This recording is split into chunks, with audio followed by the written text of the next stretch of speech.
And thanks for joining us. Last night, Ecowas leaders concluded their extraordinary session in Abuja where they ordered the deployment of its standby force to intervene in the political situation happening in Niger. Let's get to it in terms of the decisions that we're taking. The decision to use military force in Niger is obviously coming at a time when experts in civil society are raising concerns, but here are the key determinations that were made after that summit. First of all, reiterating its strong commitment, as I'm quoting from that document, of an attempted coup d'etat and the continued illegal detention of President Mohamed Bazoum and his family members and also his government, and further considering the condition in which President Bazoum is being detained and held by the military regime there in Niger, and fully aware of what's happening. They're holding them solely responsible for the safety, security, and physical integrity of President Bazoum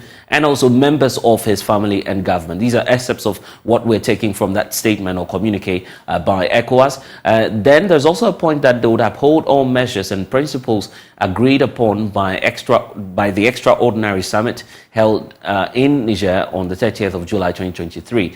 They are also underscoring the determination of ECOWAS authorities to keep all options on the table for the peaceful resolution of the crisis. And also there's a point about enforcing all measures, in particular border closures, strict travel bans, and asset freeze on all persons or groups or individuals whose actions actually hinder peaceful efforts aimed at ensuring the smooth and complete restoration of constitutional order. These are some of the excerpts that we're getting. And then we also know that there's a warning to member states who, by their actions directly or indirectly, hinder the peaceful resolution of the crisis in Niger, about the consequences of their actions before the community. And this is directed, obviously, at the likes of Mali and Burkina Faso, which are declaring support for the regime in Niger.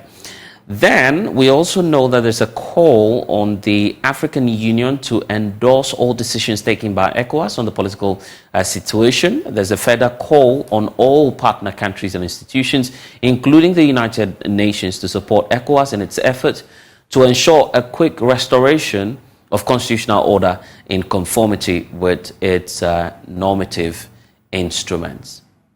So we know also about the directive coming through by the president of the ECOWAS Commission to monitor the implementation of the sanctions, and also there's also a directive to the Committee of the Chiefs of Defense Staff to immediately activate the ECOWAS standby force with all of its elements. And that's where we want to be stationed on, because that's what's stoking a lot of controversy. But beyond that as well, they're going to order the deployment of the ECOWAS standby force to restore constitutional order in Republic of Niger. And they're underscoring their continued commitment to the restoration of constitutional order through a peaceful means, as the statement is indicating. We know that the decision to use military force in Niger is coming at a time experts and all civil society groups, and some civil society groups, have warned that such an action will only destabilize the sub-region. Ranking member of the Foreign Affairs Committee in Parliament, Samuel Okudzeto Ablakwa, on this show yesterday indicated to me that the party's opposition to the military action being declared by ECOWAS. Equivocation that we condemn the approach of the Akufo-Addo government. They should have subjected all of these matters to a full-blown parliamentary debate. Look at what is happening even in Nigeria. Despite the president's decision, the Senate is debating these matters and even departing from the president's decision. Other countries are subjecting this major decision to a parliamentary debate, a parliamentary vote for a parliamentary resolution. That is what is done in a democracy. Why is it that President Akufo-Addo, he just jets off and he goes there communicating a Ghanaian position? How did he arrive at that Ghanaian position? Has there been a debate? Has there been national consensus? Has there been a certain bipartisan approach? No. That is why in the statement that the NDC put out yesterday, signed by the General Secretary, we are calling on the President to come back to Ghana, come to Parliament, that's where the people's representatives are. Let's have a debate, and then we can know what really the Ghana position is and what direction we should take as a country. As it is now, it is only the president who purports to be, and you see, the irony is that you are going out there to lecture others on democracy, but in your country, back at home, you are not following democratic tenets. Democracy demands that such major, look, we are talking about deployment of troops. Soldiers can be killed. They are not going to, for a tea party. They are not going to present a bouquet of flowers. They are going to war. Lives will be lost. And then, who is going to fund that war? It is the Ghanaian people, the Ghanaian taxes. Have we discussed this? Have we debated it? Have we been told how much it will cost us? And do we even, the state of this economy, at a time that we are going through a domestic debt exchange program, all of these financial haircuts, pensioner bond holders, contractors are owed over 15 billion cedis, school feeding caterers are owed, NAPCO trainees are owed, everybody is owed. District Assembly Common Fund, MPs Common Fund. Government says they don't have the money. Are we sure we can find money to pay our troops to go to? Well, Samuel Gujato indicating what they may do in Parliament if that issue camps up on the floor of the House. But we're asking that question.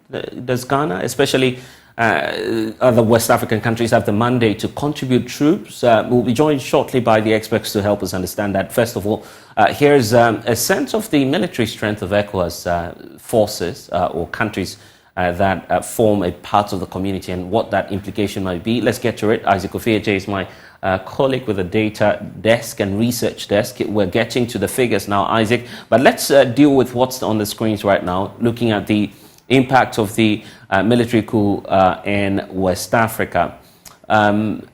Just before we get to it, Isaac, take us through the strength of the various militaries that we have, or armed forces that we have across the West Africa sub-region.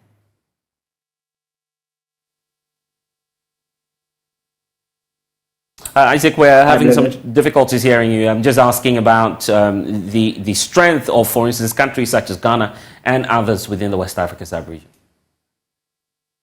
Well, of course, we have active, military personnel who are probably ready as and when we call upon them. But if you do the math, on average, Ghana is hovering around, I think, 14,000. We have about 14,000 active troops. And Nigeria is the highest, followed by other West African countries.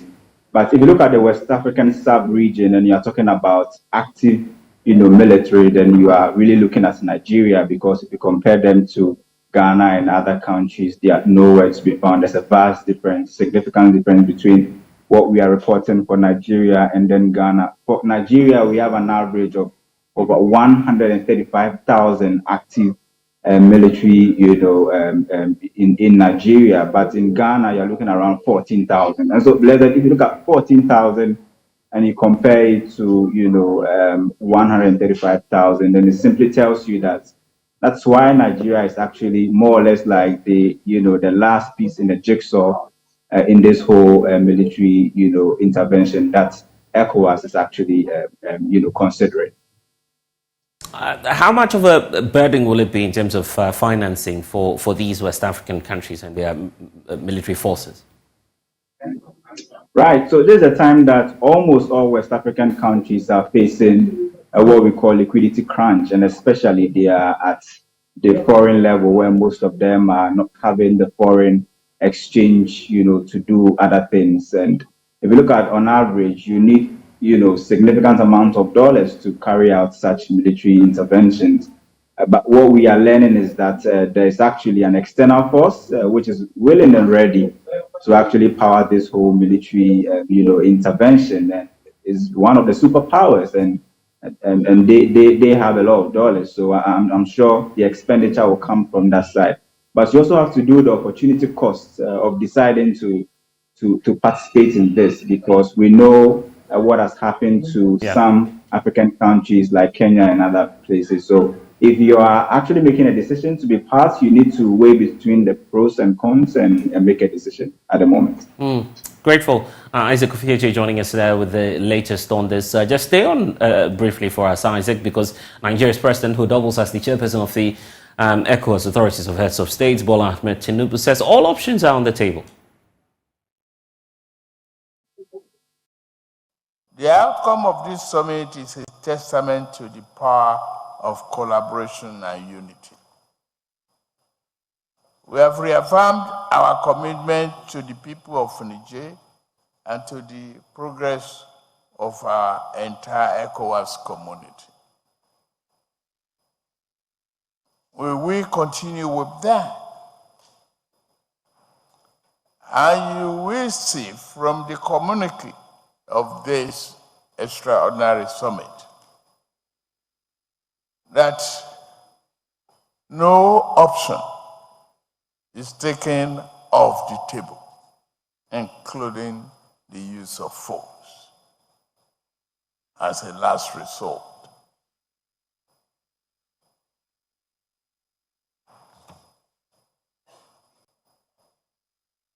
If we don't do it, no one else will do it for us. We remain steadfast in our commitment to supporting Niger in the journey towards peaceful and democratic stability in the country.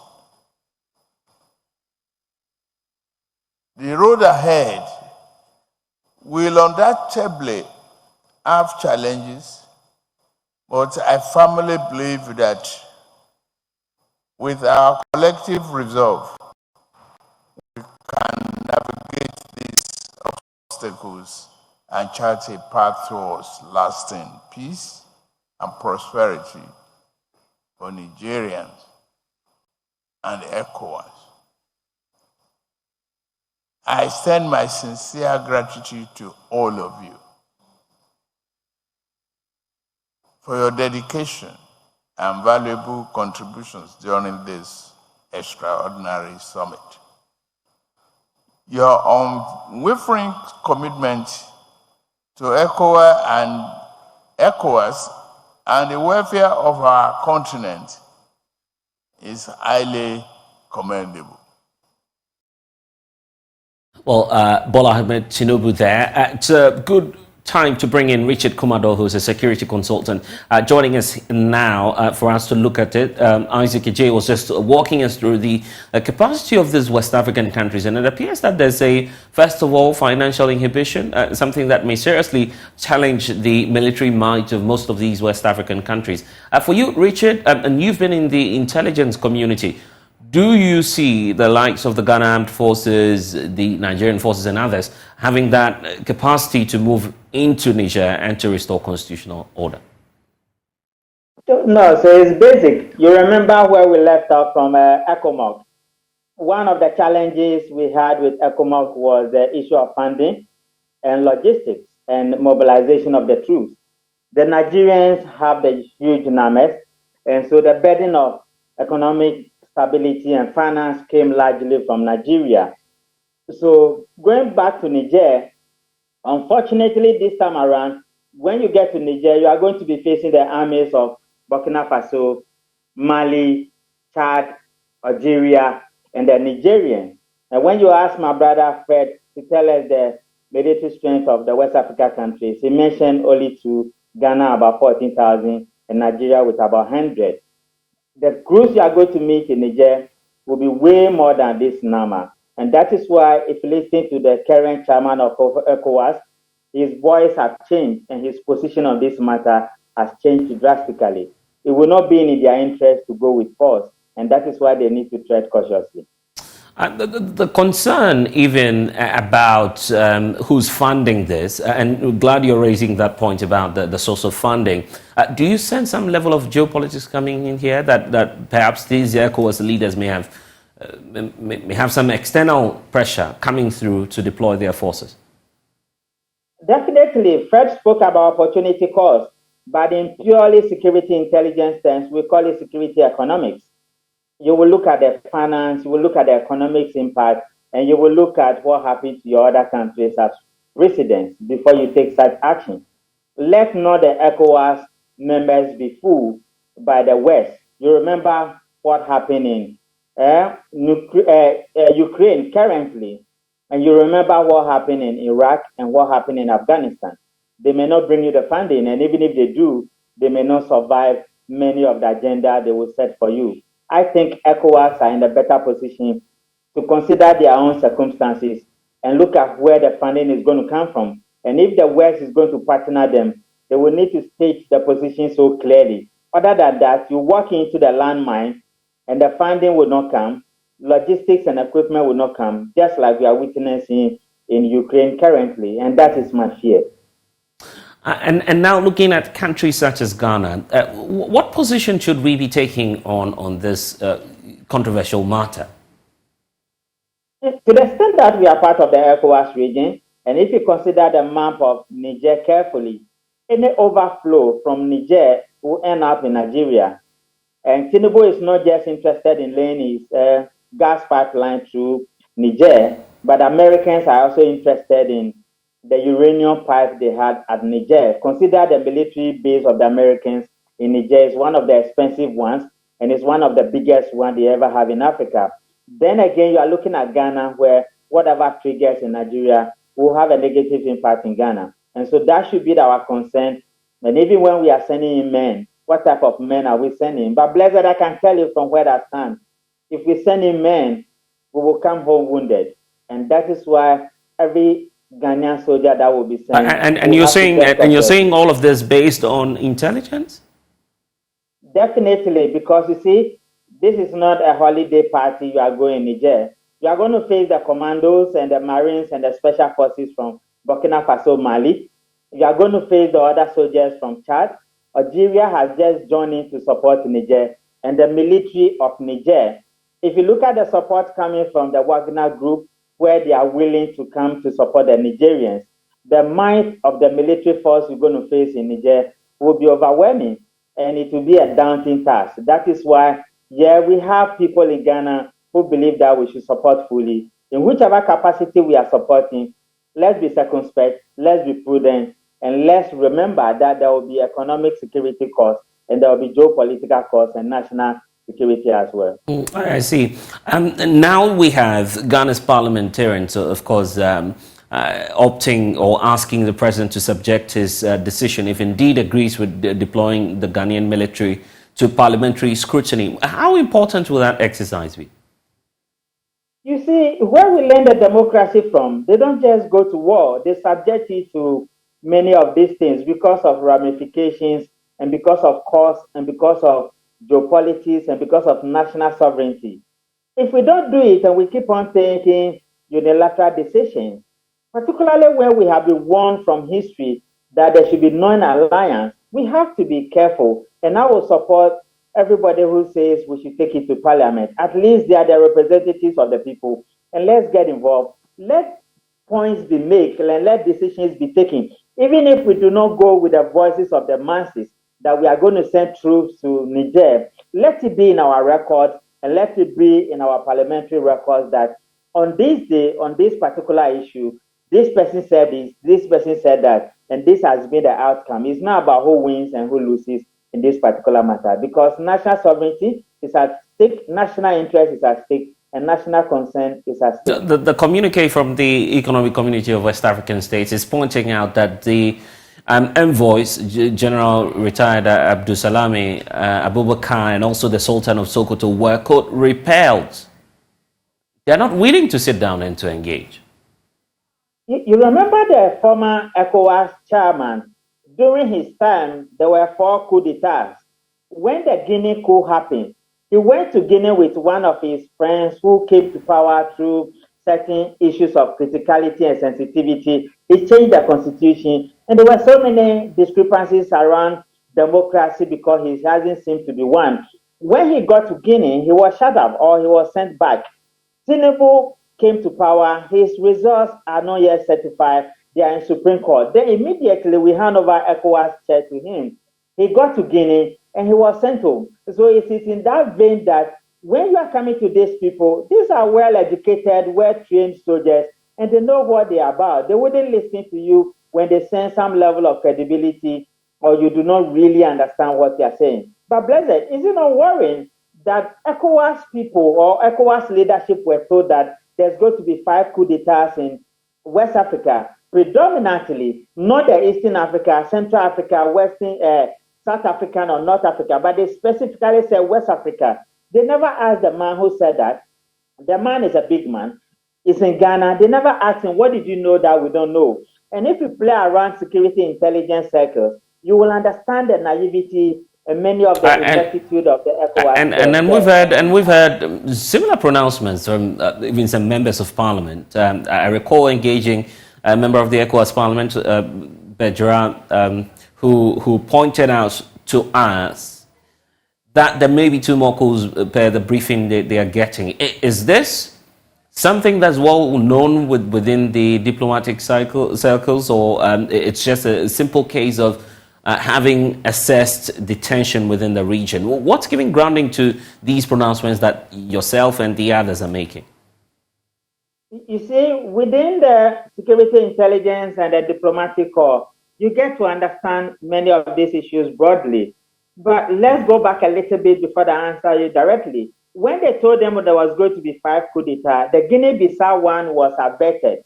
So now the fear within West Africa is that they don't know where the next radar is going to fall. And you can understand that level of euphoria from the current ECOWAS chairman, particularly when he shares border with Niger, and many of his citizens are in Niger because of some level of public safety guarantees that are not achieved in Nigeria.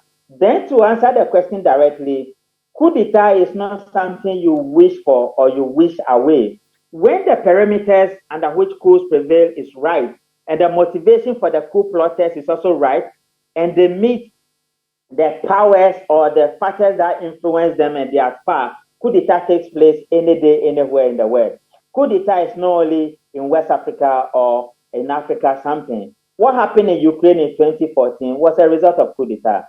So they should open their ears and open their minds wide, and they'll begin to pick the figures and deal with it. One of the antidotes against coup d'etat is good governance. So I have given them the clue. They should pick it from there. But the big man who said there's going to be 5 coup d'etats in West Africa, he's still alive. He's a Ghanaian, and they will need to have a breakfast with him so that he could brief them a little bit more. So it will happen? They don't know where the radar is going to fall. And you know, when you're speaking about coup d'etat, it seems to be a taboo in many of these countries. But what happened is that you don't eat your cake and have it again. Many years ago, when Kwame Nkrumah and co were fighting for the English-speaking countries to liberate themselves from their colonial masters, the Francophone ones went to sleep. And I think they are now waking up to the realities that catch up with everybody. And so let's help them, let's work with them, and let's ensure that they do it properly, that do not destabilize West Africa, for that matter. And now with the deployment of the standby force itself, how do you see that working out? I don't think they have the numbers. I don't think they have the financial muscle. I don't think they have the logistics. I don't think they are well prepared. I don't think they have the might against the armies and the commandos and the military forces from Burkina Faso, Mali, Niger, Chad, Algeria, and the Wagner group. Many of them will come home with wounded legs and many will die. As a result of that, the reason why you need to be circumspect and prudent is that if you trigger that Ghana send 14,000 people or 10,000 people and half of them do not come home, you are going to have an uprising from home. And the very thing you are afraid of and you want to cure will be the very thing you will have to deal with. And that is why the likes of us are signing the alarm bells that, yeah, we will want to go in, but have we really understood what is happening there? And the military might of these 5 to 6 nations we are going to face, they are not going to be a walkover, and it will create many problems for us. I see. So what's your projection in the next few days? Because we know that force has been activated. Would you still want ECOWAS to use the diplomatic means, or shut that completely and find some external parties to deal with it? No, I think I'll go with your last suggestion. They will need an external force. You see, when the Americans send their deputy secretary to Niger, she said that they had a frank discussion with the junta in Niger, and they want them not to bring the Wagner group from Russia. The reason being that they want to secure their interests in that country. And I think ECOWAS would need to look for somebody or a new set of people who will speak the language of the military people. But listen, look at what the Nigerians have done. The finance minister they wanted to kill within 48 hours, they made him the prime minister of Niger so that the military face could go up a little bit. Then they appointed 21 people and said that, Prime Minister, you and these 21 people should manage the country, and we, the coup plotters, will manage interior and defense, which is one of the best democracies that you can ever see in the West Africa zone. And it defeats the argument of the ECOWAS that we don't want military people, because these guys are civilians and they are managing the affairs of the country. Okay, we'll see about that. Thanks for now. Richard Kumando, a security analyst, joining us on the latest situation. Well...